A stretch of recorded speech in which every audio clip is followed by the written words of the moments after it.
भारत में कई स्थान अपने रहस्यमयी तथ्यों और प्रेतवादित के लिए जाने जाते हैं। इन स्थानों में मेरठ का ग्लीपी ब्लॉक भी शामिल है। इसे भारत के शीर्ष 10 प्रेतवादित स्थानों में से एक माना जाता है। यह स्थान एक प्रसिद्ध विद्यालय के पास और शहर के कैंट क्षेत्र में एक बैंक्वेट हॉल के पीछे स्थित है, जिसके बारे में बहुत सारी किंवदंतियां हैं। इस 2 मंजिला भवन में कोई भी निवास नहीं करता, जिससे यह स्थान निर्जन पड़ा हुआ है। स्थानीय लोगों के अनुसार उन्होंने यहाँ एक महिला की आत्मा को छत पर बैठा हुआ देखा, जबकि कुछ अन्य ने लाल रंग के कपड़े पहने हुए एक महिला को घर से बाहर निकलते हुए देखा।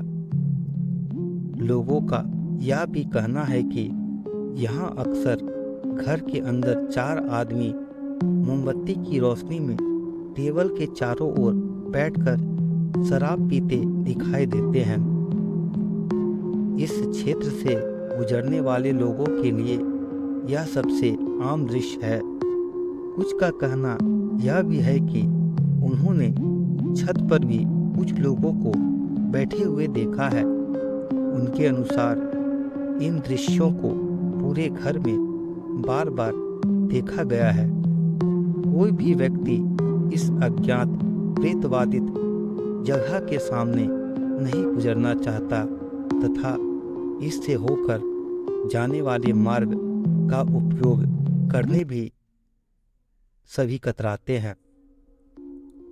इमारत के पास स्थित विद्यालय के छात्रों ने इमारत में प्रवेश करने का बहुत प्रयास किया, लेकिन उन्हें स्थानीय लोगों और पुलिस द्वारा रोक दिया गया, जिस कारण शायद अभी तक किसी को भी इस भूतिया इमारत की सच्चाई जानने का अवसर प्राप्त नहीं हो पाया है। विद्यालय के सदस्यों के अनुसार उन्होंने यहाँ कुछ भी अप्राकृतिक नहीं देखा है। कहा जाता है कि 1930 के दशक में यहाँ एक सैन्य पड़ाव हुआ करता था, लेकिन उसके बाद यह स्थान खाली पड़ा हुआ है और इस तरह इसे प्रेतवादित करार दिया गया है।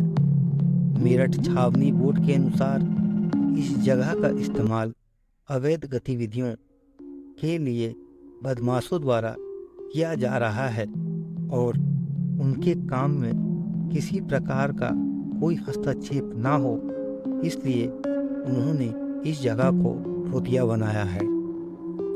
बोर्ड के लिए यह स्थान अब सिर दर्द बन गया है, क्योंकि इसकी आड़ में कई बदमाश अवैध गतिविधियां को बढ़ावा दे रहे हैं।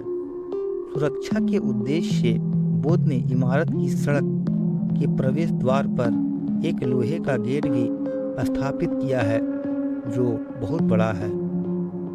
बोर्ड के अनुसार यह अनैतिक गतिविधियों के द्वारा बदमाशों ने खूब पैसा कमाए हैं। विविध जुआरियों ने एक निश्चित राशि का भुगतान बदमाशों को कर इस इमारत का इच्छानुसार प्रयोग किया है। इमारत की देखरेख के लिए 2014 में सेना ने इमारत के भूतल पर कुछ कार्यकर्ताओं को रखा, किंतु बोर्ड के अनुसार वे भी इन अवैध गतिविधियों में संलग्न हो गए। बोर्ड ने कहा है कि इमारतों का उपयोग मूल रूप से सेना द्वारा एक उप क्षेत्र कार्यालय के रूप में किया जाता है, किंतु 1950 के बाद यह निर्जन पड़ा है, जिसका फायदा बदमाश उठा रहे हैं। क्षेत्र में रहने वाले लोग अभी भी यहाँ भूतों की उपस्थिति की कसम खाते हैं, लेकिन विज्ञान और मनोविज्ञान इस बात का पूरी तरह खंडन करता है और इसलिए यह कहना मुश्किल है कि यह जगह वास्तव में प्रेतवादित है या अवैध गतिविधियों के लिए एक आदर्श स्थान बन चुका है।